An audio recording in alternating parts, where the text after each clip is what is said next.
If you are a Ghanaian or you have a Ghana passport, you can travel completely visa free to Singapore, meaning you do not need a visa to travel to Singapore if you have a Ghana passport. You don't even need to be located in Ghana. You can be in Australia, Canada, Jamaica, Germany, London, USA, any part of the world. As long as you have your passport, your Ghana passport, Singapore will accept you without a visa.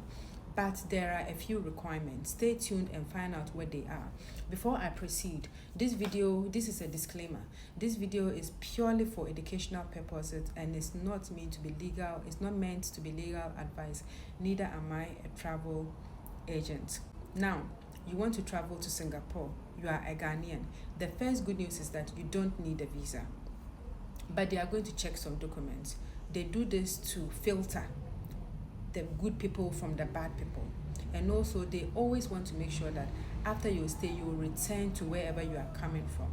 The first thing you need to know is that as a Ghanaian who's traveling visa free to Singapore, you are eligible to 30 days in a year visa free.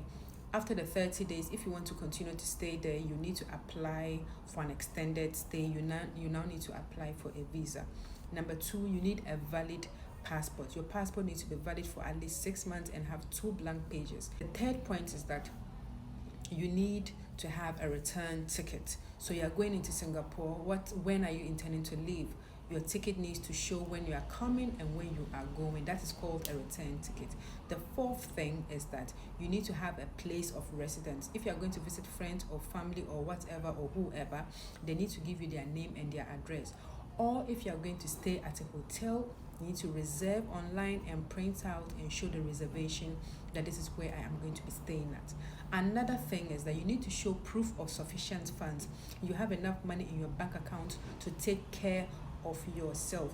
You are not going there empty-handed. Even if you are self-employed, you should have money that has come into your bank account over the last few months, showing that you make regular money.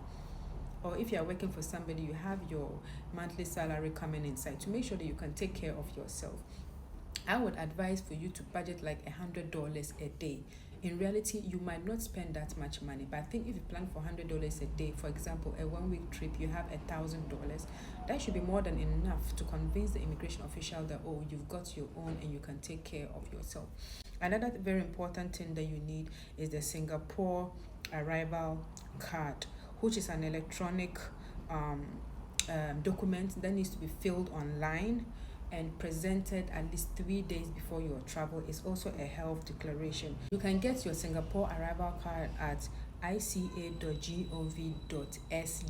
You go in there, you basically fill in your passport, your name, your information, where you're coming from, 1 or 2 other information on the page, and you submit it at least 72 hours before you are due to land in Singapore. It's very, very important. When you get there, they'll enter your name into their computers, and if your Singapore arrival card does not pop up, they might return you. Singapore, they are very strict.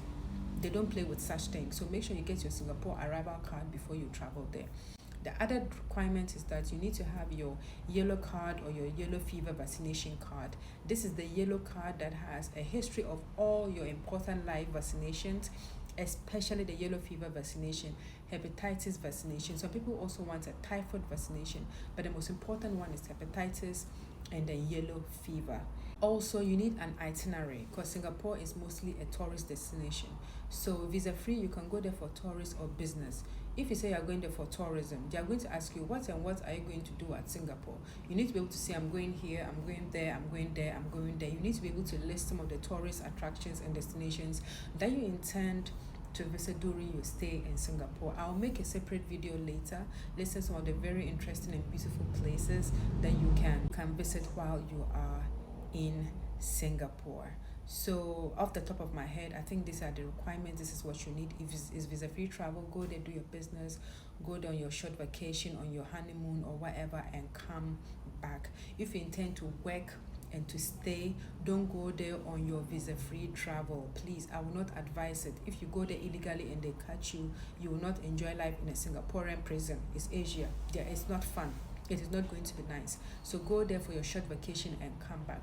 If you intend to work or to study or to stay there, please contact their embassy in Ghana or in the country where you are located and find out the correct procedure and what you have to do. Thanks so much for watching. Follow for more. Knowledge is power.